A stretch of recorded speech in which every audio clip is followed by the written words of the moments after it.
Happy Saturday everyone, and this week we've got something a little bit different because for the first time ever a side effect that I've heard and read a lot about finally turned up for me. It's nothing alarming, but it's enough to make me stop and think.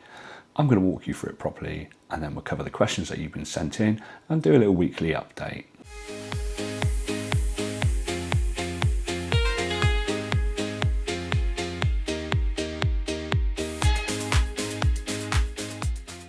So hello everyone, my name's Midlife and I've been taking this medication called Mounjaro now for nearly 8 months. In that time I have lost over 70 pounds. This channel documents the highs, the lows, everything in between. If I'm having a good time, you get to hear about it. If I'm having a rough time, you get to hear about it. If I'm hitting a stall, you get to hear about it. And that's pretty much what this channel documents. So if you're new here and you like this kind of video, don't forget to like and subscribe. We're going to mix it up this week and we're going to start off with the questions that you have sent in and I will do my best to answer them. Please bear in mind I'm not a medical professional. I've never been a medical professional. I will never be a medical professional as far as I know. I am purely a middle-aged chubby man who's been on this medication now for 8 months and has learnt a bit along that road, and it's my intention wherever possible to share that information with you guys. So please bear that in mind. So our first question this week is from Lies or Rust 4760. Hi, looking to the future, whenever the oral type of this medication comes to the UK, I may take it for maintenance. The injection is handy as it's once a week, but for ease of dosage or titration down, it might be easier. Just a thought, what do you think? Have you thought that far ahead? Now, if the option was there to take it, it would more than likely be an option I would take up. For me, it would be about the same as you were saying. I would be using it for maintenance and it would be all about price point, but I'm certainly not going to rule it out. I didn't go to Wegovy to save money. I stayed on the Mounjaro, but when it finally hits the UK, let's see how much it costs and then we'll make a decision from there, and obviously whereabouts I am on the journey as I head towards goal. Right, I was genuinely in two minds as to whether to read this question out, but I'm going to do it because I'm Manda's Midlife. I am open and honest. I share everything on my journey. Angelo Miliotto 5227 Q&A. Why don't you say hello to your viewers when you start your videos? Right. I have posted on YouTube 154 videos. Yes, 154 videos sharing every little part of my journey, the bits that go wrong, the bits that are going well, open and honest about absolutely everything across that 154 videos. Now, I'm going to put my neck on the line now and say, if your biggest takeaway from all that information that I've shared is I don't say hello to the viewers, I'm probably not the guy for you. This channel is probably not. You're not my audience, it's not aimed at you. And I do introduce myself on every video, and I always say thanks on every video because I'm so grateful of the support that I get on this channel. So let's just leave that one there, shall we? Right, next one, room 3663. Hi, when plateaued, I increased my calories for a few days to go over my daily required intake by approximately 400 calories. This seems to kickstart things back off and has worked for me. What are your thoughts? Great channel. It's not something I've ever tried. It's not something I'd probably consider. I have read about people having a week off and then sort of rebooting the system, or a couple of weeks off and rebooting the system, and it's more effective. But it's probably, at this stage of my journey, it's not something I want to do. 100% if it's working for you, then crack on and get it done, because it's your journey and your journey is completely different than my journey. And everyone else watching, we've all got different journeys. If it's working for you, absolutely amazing. Keep going. Right, just wanted to give a quick shout out to my new supplier, Bulk Pharmacy. So they've recently partnered with me, and let's not forget, without these medication suppliers, we're back to square one. We're treading water. We're trying to do Weight Watchers or Slimming World and all that mess of a diet again. So without these suppliers, we've got nothing. Now, Bulk Pharmacy have been absolutely fantastic to me. They've been by far the most professional medication supplier I've dealt with. If they say they're going to approve your order, it gets approved, and it gets approved quick. If they say they're going to deliver your order, guess what? It absolutely turns up on time. And I've never experienced this level of professionalism before with my suppliers. So big shout out to Bolt Pharmacy, and guess what? I've got an affiliate code that's going to get you £30 off your first order, and I'll leave the link for that down in the description. So if you want to save money, and with that £30, you can go buy yourself some protein. Now, you're sat in the USA going, but we don't have Bolt Pharmacy. You're in luck, because we've got Fella Health.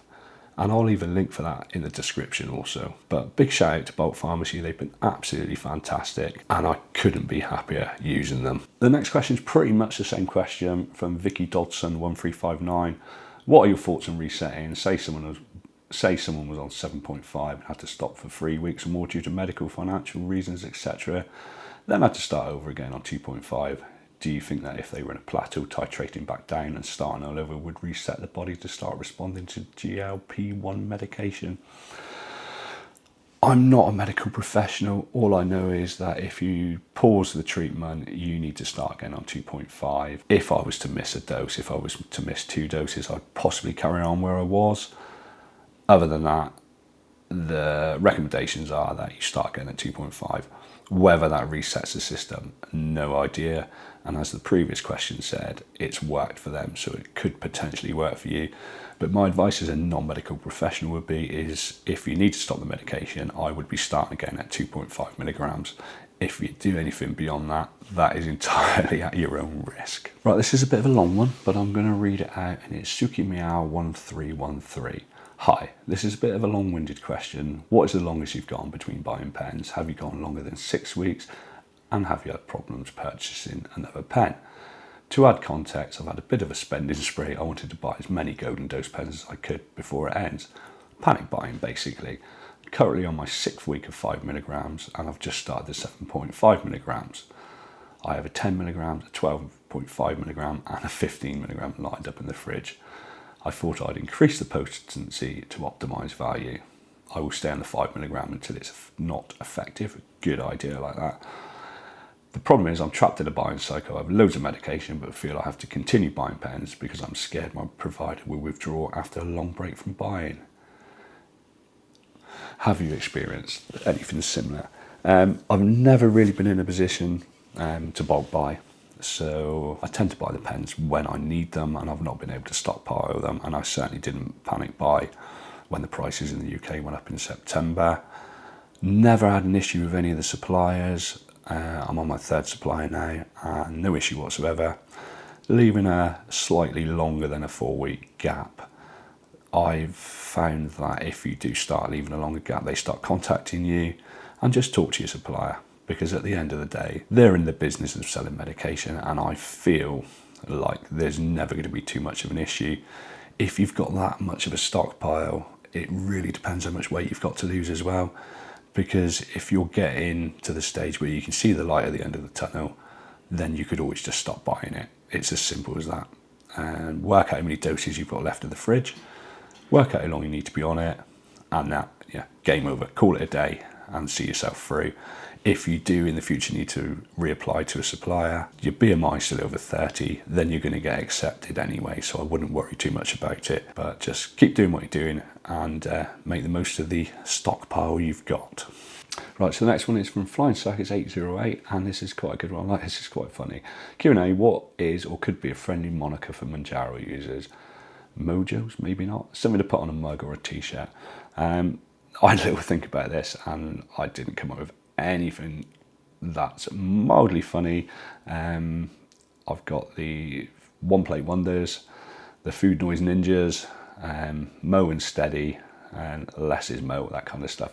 I also want to thank you because you did send in a little bit of a ditty, a little bit of a poem, but I can't for the life of me find it. If I find it, I will read it out on next Saturday's video, but apologies for that. But if you've got any of these friendly monikers that could be used for Mounjaro users, stick it down below in the comments. It'll be quite funny to see what you can come up with. Right, so we've got 2 questions now from XXL to Large, and go and give his channel a follow and go over and subscribe to him because you can see he's grafting at YouTube.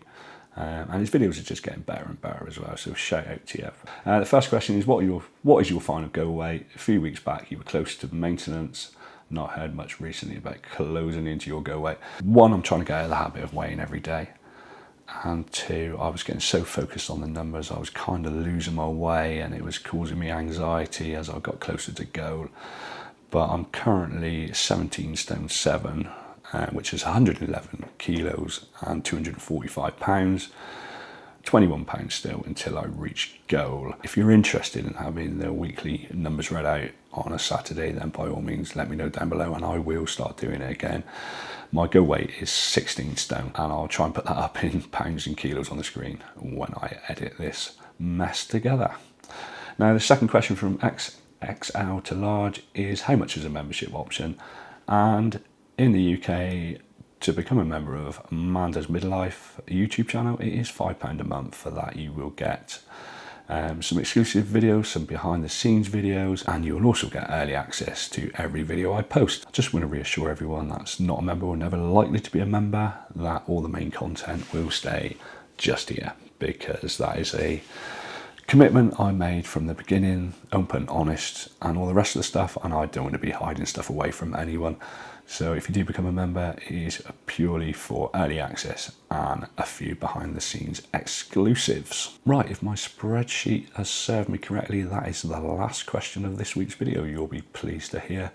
If you do have a question that you're dying to ask me, please leave it down below in the comments and mark it Q&A, and I will read it out on one of the future Saturday videos. Now, we're going to talk weekly update now. This is the bit when I let you know what my week's been like and whether we've had any issues or not. This week, a side effect has appeared, and it's a side effect I've heard a lot about, and I get a lot of questions about it, but never have I experienced it before. So after nearly 8 months of being a Mounjaro user, injecting that into my belly every single week, I finally had the Sulphur Burps. And if anyone's ever had it, it really is grim, isn't it? It is awful. Now, I only had it for 2 days. I went away to, if you're in the UK, you'll know it, it's a place called Blackpool. I went up there to watch the football. And when I say football, if you're not in the UK, I mean soccer. So went on a bit of a lads weekend, and coming back, the Sulphur Burp started. I think the people I was with suffered way more than I did, because as grim as it, I'm going to say it's grim as it tastes, the smell is even worse. And believe me, they knew I had it. Now, like I said, it only lasted for 2 days and then it disappeared. There was nothing I did to remedy it. I just let it sort of do its thing. But if it got any worse, then I would have started looking at the options: peppermint tea, smaller meals, hydration, and that kind of stuff. But if you've ever experienced these Sulphur Burps, let me know down below, because yeah, not pleasant at all. Really is an unpleasant side effect. What I will say though is, a few weeks ago I put out a video where I talked about some fairly bad side effects I was experiencing with stomachache, bloated, that kind of stuff. That is all gone now. I'm still on the same dose size, but all the other side effects have completely gone. They are no more. So that is great news. Not managed to get to the gym at all this week, so my inconsistency has continued, but we're gonna have a fresh start next week, and I want to get at least 3 sessions in the gym next week, and I will update you next week as to whether that happened. I am away on Wednesday and Thursday with work, so let's aim for Monday, Tuesday, Friday for a gym session. Right, that's about all for today. Thank you for letting me share a little bit of your Saturday morning. It really is appreciated. Your support for the channel is always appreciated. If you could like this video, that would be amazing.